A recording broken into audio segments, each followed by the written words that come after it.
São estas as palavras que Moisés falou a todo Israel, da além do Jordão, no deserto, no Arabá, defronte do mar de Suf, entre Parã, Tofel, Labã, Azerote e de Zaabe. Jornada de 11 dias a desde Horebe, pelo caminho da montanha de Seir até Cádiz Barneia.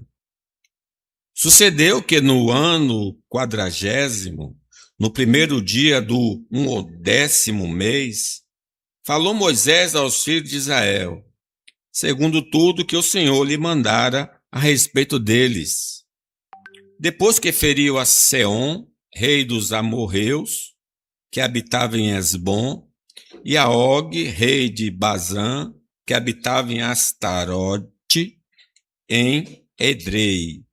Além do Jordão, na terra de Moabe, encarregou-se Moisés de explicar esta lei, dizendo: O Senhor nosso Deus nos falou em Horebe, dizendo: Tempo bastante haveis de estado neste monte.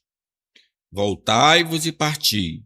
Ide à região montanhosa dos amorreus e a todos os seus vizinhos no Arabá, e a região montanhosa, e a baixada, e ao Neguebe, e a costa marítima, terra dos cananeus, e ao Líbano, até o grande rio Eufrates. Eis aqui a terra que eu pus diante de vós. Entrai e possuí a terra que o Senhor com juramento deu aos vossos pais, Abraão, Isaque e Jacó, a eles e à sua descendência depois deles. Neste mesmo tempo, eu vos disse: eu sozinho não poderei levar-vos. O Senhor vosso Deus vos tem multiplicado. Eis que já hoje sois multidão como as estrelas dos céus. O Senhor Deus de vossos pais vos faça 1000 vezes mais numerosos do que sois e vos abençoe como vos prometeu. Como suportaria eu sozinho o vosso peso, a vossa carga e a vossa contenda? Tomai-vos homens sábios, inteligentes e experimentados, segundo as vossas tribos, para que os ponhas por vossos cabeças. Então me respondestes e dissestes: é bom cumprir a palavra que tens falado. Tomei, pois, os cabeças de vossas tribos, homens sábios e experimentados, e os fiz cabeça sobre vós, chefes de milhares, chefe de 100, chefe de 50, chefe de 10 e oficiais, segundo as vossas tribos. Neste mesmo tempo, ordenei a vossos juízes, dizendo: ouvi a causa entre vossos irmãos e julgai justamente entre o homem e seu irmão ou o estrangeiro que está com ele. Não sereis parciais no juízo, ouvireis tanto o pequeno como o grande.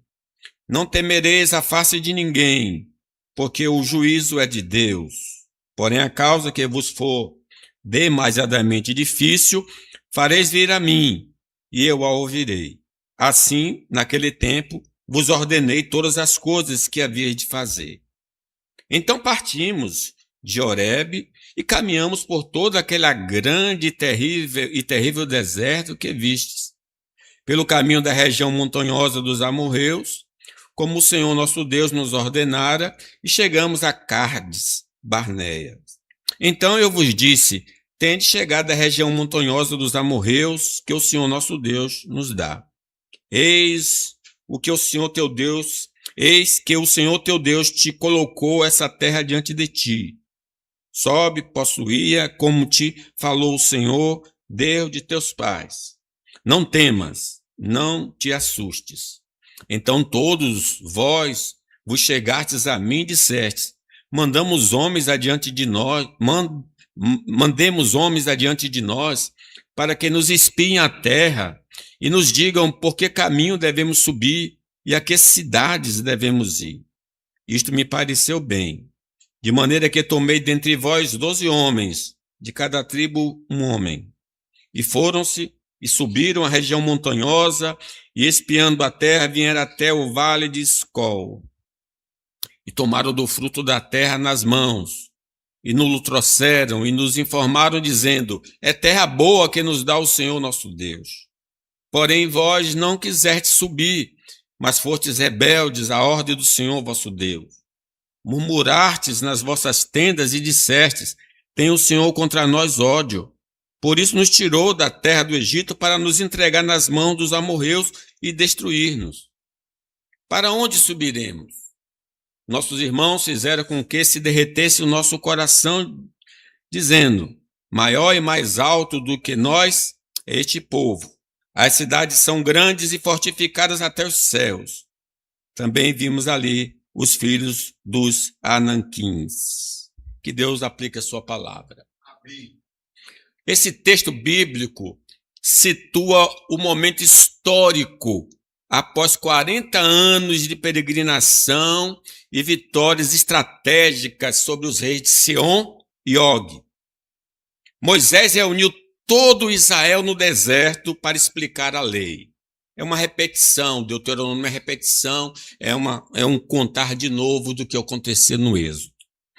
Ele recorda que o trajeto entre Horebe e Cádiz Barneia, que deveria levar apenas 11 dias, levou 40 anos, por causa da desobediência. Agora, às margens do Jordão, o líder se encarrega de instruir o povo para que o passado não se repita na conquista da promessa. Nas planícies do Jordão, Moisés proferiu seu primeiro discurso, deixando princípios eternos que permanecem válidos para nós hoje, enquanto caminhamos em direção à pátria celestial. Lembre que a caminhada para Canaã é um símbolo da caminhada para a nova terra, o novo céu e a nova terra. Caminhando eu vou para Canaã. Caminhando eu vou. Se você não vai, não impeça a mim. Lembre que Abraão era um peregrino, ele disse, olha, ele aguardava uma cidade que Deus é o arquiteto. Então, mais do que uma terra física, e nós sabemos que existe essa terra física, é a terra espiritual. Desde o momento em que entregamos a nossa vida a Cristo, nós deixamos de ser meros habitantes deste mundo e nos tornamos peregrinos. É assim que a Bíblia trata todo crente. Pedro diz que nós somos forasteiros da dispersão. A Bíblia nos ensina que a vida cristã não é uma sala de espera, mas uma longa caminhada. Estamos marchando. É como em qualquer jornada.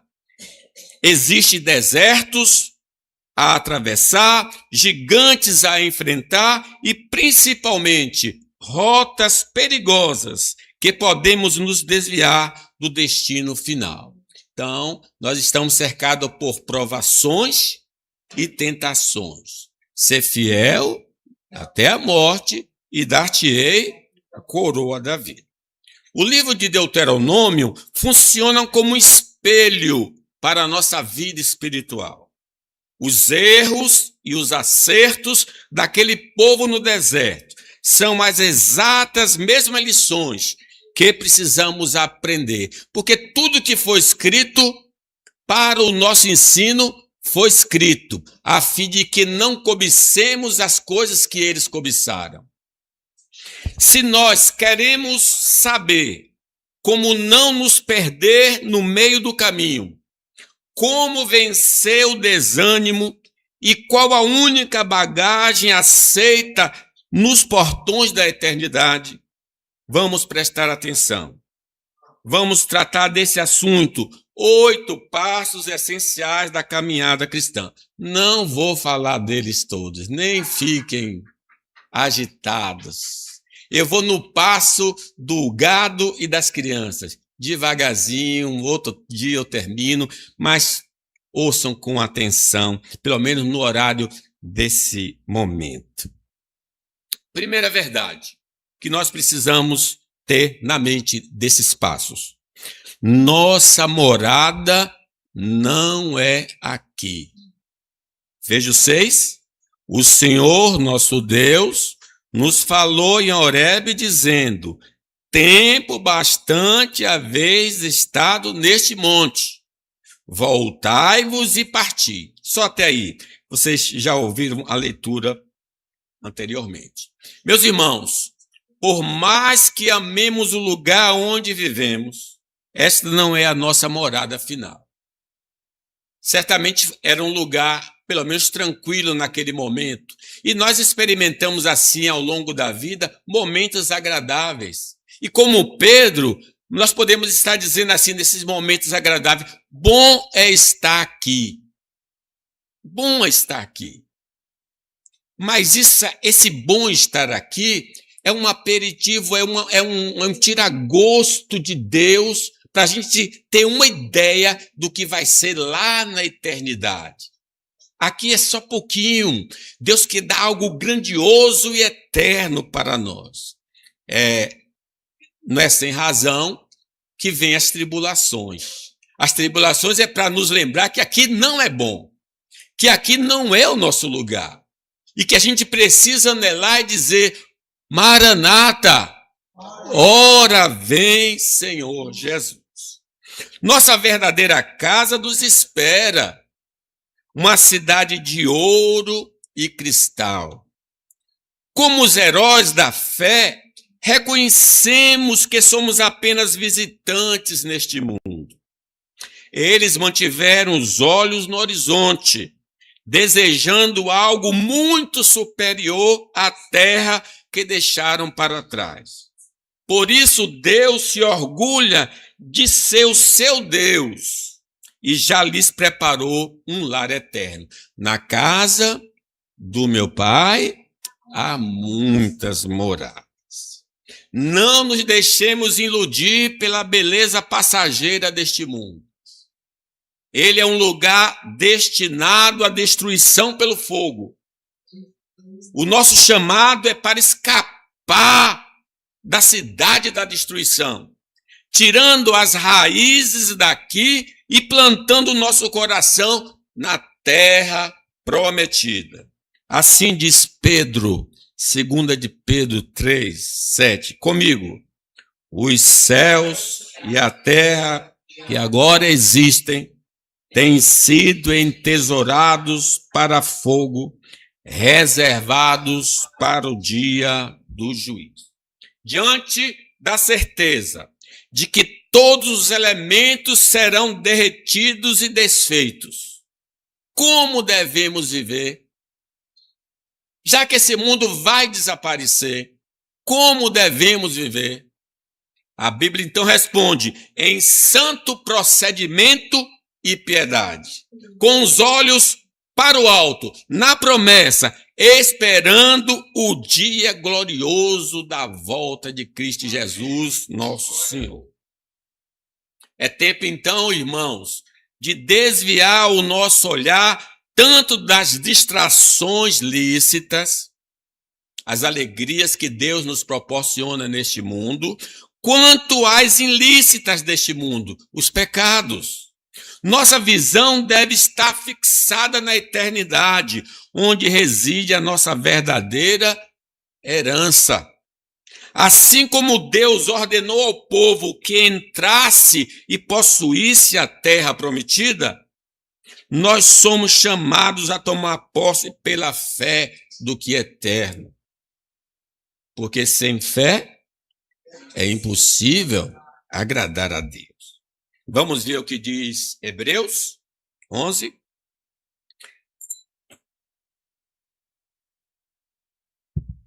Pela fé, Moisés, quando cresceu, recusou ser tratado como filho da filha de Faraó e escolheu partilhar os maus tratos do povo de Deus, em vez de desfrutar os prazeres passageiros do pecado. Ele achou que era melhor sofrer pelo Cristo prometido do que possuir todos os tesouros do Egito, pois aguardava ansiosamente a grande recompensa que Deus lhe daria.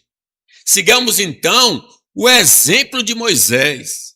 Ele abriu mão do prestígio e dos tesouros passageiros do Egito, escolhendo sofrer por amor a Cristo, pois seus olhos estavam postos na recompensa divina que ninguém pode tirar. Irmãos, o acesso ao paraíso eterno depende da nossa fé em Jesus. Se creres, verás a glória de Deus. Ele é o único que pode nos garantir a entrada no paraíso. Ele disse: eu sou o caminho, a verdade e a vida. Ninguém vem ao Pai senão por mim. Ele mesmo nos assegurou: na casa do meu Pai há muitas moradas. Cristo não apenas prometeu, mas foi preparar o caminho. Sua promessa é clara: ele voltará para nos buscar, garantindo que onde ele habita, nós também tenhamos o nosso lugar eterno a seu lado. Oh, glória a Deus! É a promessa gloriosa de Jesus. A certeza de que tomaremos posse da herança se manifesta através de uma fé ativa, porque a fé sem obras, ela é morta. A fé verdadeira é acompanhada de obras. As boas obras não compram o céu, mas são as evidências que confirmam nossa união com Cristo. Como vemos, por exemplo, em Abraão, que Deus disse: sai da tua terra, da tua parentela e vai para a terra que te mostrarei. E Abraão saiu sem saber para onde ia. Assim também a Raabe, a meretriz, que escondeu os espias porque acreditava que Deus ia dar aquela terra. Então Abraão e Raabe, a fé não caminha sozinha. Ela se aperfeiçoa e se torna visível por meio de nossas atitudes. É por meio dessa obediência prática que demonstramos ser verdadeiramente amigos de Deus e herdeiros de suas promessas. Então nós podemos avaliar a nossa fé, se ela é autêntica ou não. Irmãos, a promessa do paraíso eterno é real. Não devemos abrigar dúvidas em nossos corações quanto a isso, pois servimos a um Deus que concretizou todas as suas antigas promessas ao povo de Israel. Nós temos base, fundamento para crer que existe um céu, porque tudo que Deus prometeu a Israel tem se concretizado.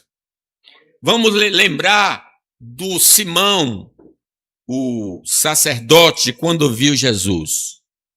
Agora, Senhor, pode despedir em paz o teu servo, segundo a tua palavra, porque os meus olhos já viram a tua salvação, a qual preparaste diante de todos os povos, luz para a revelação aos gentios e para a glória do teu povo Israel.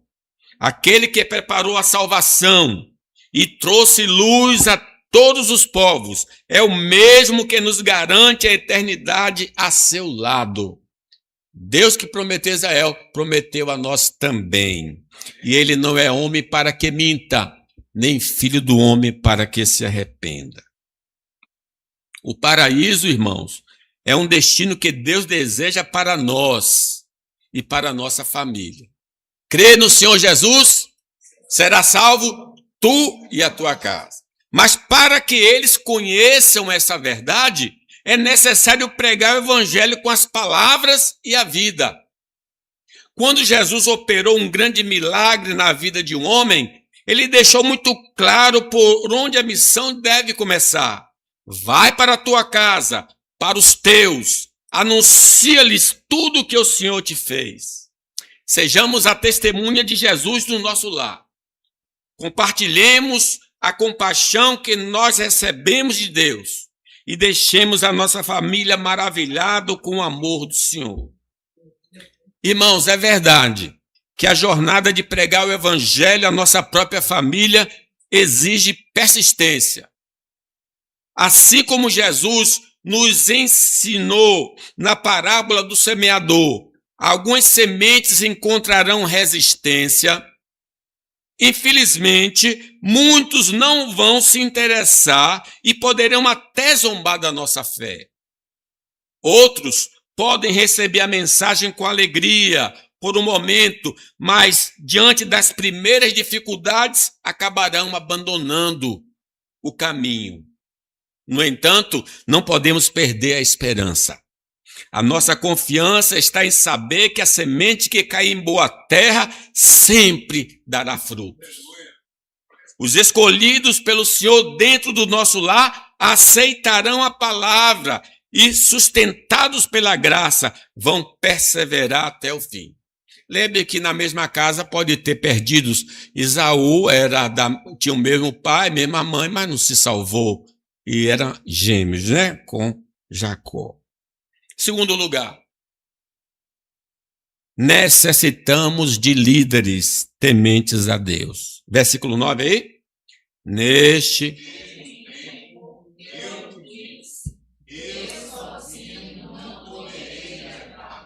um homem com a envergadura espiritual de Moisés precisou reconhecer que não tinha condições de conduzir o povo. Imagine, Moisés. O povo do Senhor, conduzido o povo do Senhor de forma isolada. Ele confessou ao povo: eu sozinho não poderei levá-los. Deus havia cumprido a promessa de multiplicar a nação como as estrelas do céu.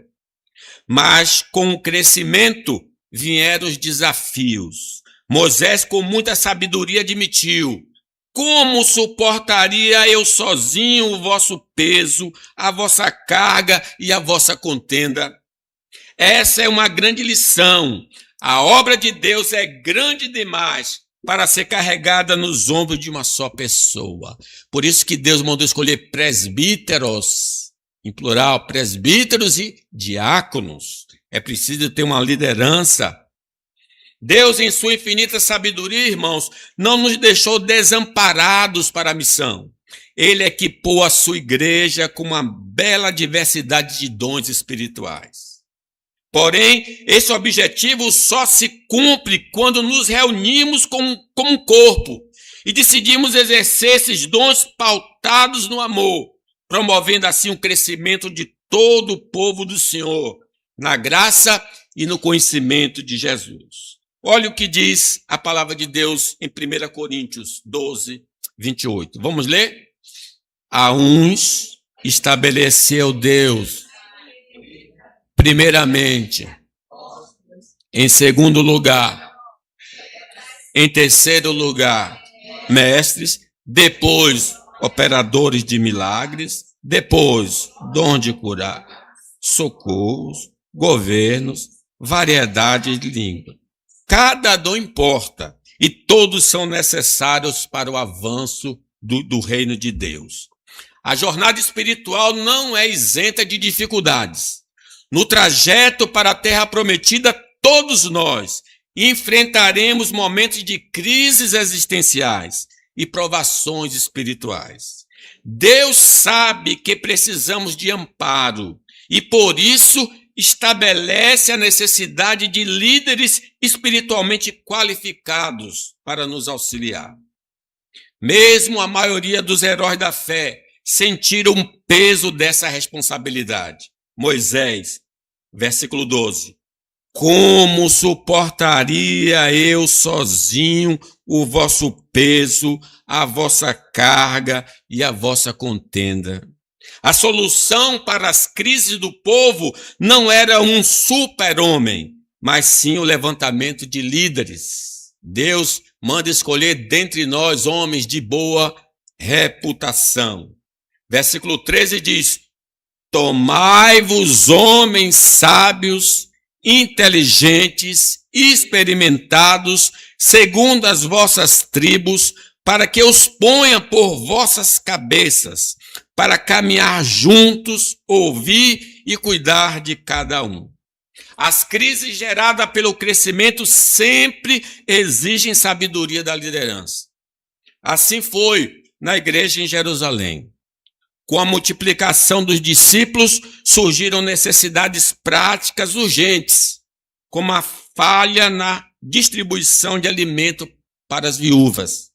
Em vez de tentarem resolver tudo sozinhos e acabarem negligenciando sua vocação principal, os apóstolos entenderam que precisavam de ajuda. Conforme lemos em Atos 6, eles orientaram a igreja a escolher 7 homens de boa reputação, cheios do Espírito e de sabedoria, para assumirem as questões práticas. Ao delegar esse serviço a líderes qualificados, os apóstolos puderam se dedicar integralmente à oração e ao ministério da palavra, provando mais uma vez que Deus levanta pessoas com diferentes dons para que todo o corpo seja cuidado. Como é importante cada um aqui na igreja. Você tem um papel na igreja. Eu não poderia fazer o que você sabe e você não pode fazer o que eu sei, porque cada um recebeu de Deus um dom. O rebanho do Senhor, irmãos, é imenso. E para garantir que todos recebam a devida atenção, Deus estabelece uma liderança organizada. Vejam do 15. Está aí. Tomai, pois, os cabeças de vossas tribos, homens sábios e experimentados, e os fiz cabeças sobre vós, chefe de milhares, chefe de 100, chefe de 50, chefe de 10 e oficiais, segundo as vossas tribos. O grupo de líderes chamado para assistir o povo recebe frações das ovelhas de Cristo em proporção à sua capacidade de orientar e cuidar da família da fé. A instrução bíblica nos lembra de que o padrão para o justo juiz é a imparcialidade. Devemos ouvir com a mesma dedicação o pequeno, o grande, o patriota e o estrangeiro. O líder espiritual não deve temer a face de ninguém, pois a palavra nos adverte de que o juízo é de Deus. É nas situações que forem demasiadamente difíceis, a estrutura de liderança sábia garante que haja instâncias superiores a quem recorrer. No caso Moisés, né? Quando aquele tribunal não conseguia resolver, recorria a Moisés. Vamos ler o 16. Neste mesmo tempo, ordenei a vossos juízes, dizendo: ouvi a causa entre vossos irmãos e julgai justamente entre o homem e seu irmão, ou o estrangeiro que está com ele. Não sereis parciais no juízo. Ouvireis tanto o pequeno como o grande. Não temereis a face de ninguém, porque o juízo é de Deus. Porém, a causa que vos for demasiadamente difícil, fareis vir a mim, e eu a ouvirei. Assim, naquele tempo, vos ordenei todas as coisas que havia de fazer. Julgar exige sabedoria, humildade e, acima de tudo, obediência a tudo que o Senhor ordenou. Meus irmãos, a liderança cristã é estabelecida pela vontade de Deus. Foi Deus que colocou presbíteros e diáconos na igreja. Por esta razão, rebelar-se contra ela por motivos puramente egoístas é o mesmo que se levantar contra o próprio Criador. O que diz Paulo acerca das autoridades da igreja ou fora dela? Romanos 13:1. Todo homem esteja sujeito às autoridades superiores, porque não há autoridade que não proceda de Deus. O apóstolo Paulo é claro ao afirmar que aquele que resiste à autoridade traz condenação sobre si mesmo. Por outro lado, a submissão não anula o senso de justiça. Quem utiliza meios legais, éticos e motivos nobres para apontar falhas atua como um verdadeiro instrumento do Senhor, seja para trazer correção ou para remover uma liderança que se desviou do seu propósito. Lembre no tempo de Roboão, ele era o rei. Mas o povo disse assim: olha, o seu pai colocou pesados impostos sobre nós. Diminui a carga tributária e nós vamos te servir. Ele disse: não vou diminuir coisíssima nenhuma, vou aumentar a carga tributária. Aí o povo disse: então não vamos aceitar o seu governo. E houve então a divisão. Então nós podemos, de maneira lícita, se voltar contra a autoridade que está errada, como o próprio João Batista fez com Herodes. Não é lícito possuir a mulher do teu irmão. Como é exercida por seres humanos, a liderança cristã não é perfeita e, portanto, está naturalmente sujeita a críticas construtivas e elogios equilibrados. Um exemplo claro disso na Bíblia ocorreu quando o apóstolo Paulo precisou confrontar Pedro sobre uma atitude hipócrita. O relato está em Gálatas, ilustra perfeitamente isso, quando diz: quando, porém, Cefas, que é Pedro, veio a Antioquia, Paulo dizendo, resisti-lhe face a face, porque se tornara repreensível. Paulo notou que Pedro e até mesmo Barnabé estavam agindo com dissimulação, afastando-se dos gentios por medo do que os judeus pensariam. Ao ver que não procediam segundo a verdade do evangelho, Paulo o repreendeu publicamente, demonstrando que nenhum líder está acima da correção quando a integridade do evangelho está em jogo. Então, todos nós estamos debaixo de uma disciplina verbal ou de conselho. O processo de escolha da liderança cristã, irmãos, envolve a participação ativa do povo de Deus, mas não de forma aleatória. É fundamental seguir as orientações claras da palavra. Essa é a garantia de que não colocaremos em postos de autoridades homens que não foram vocacionados por Deus. Então, escolher homem de boa reputação, não dado ao vinho, não cobiçoso. Então nós precisamos escolher pessoas assim. O livro de Atos ilustra perfeitamente essa dinâmica. Quando a igreja primitiva precisou de novos líderes, a instrução foi direta aos irmãos. O que diz? Leiam comigo. Escolhei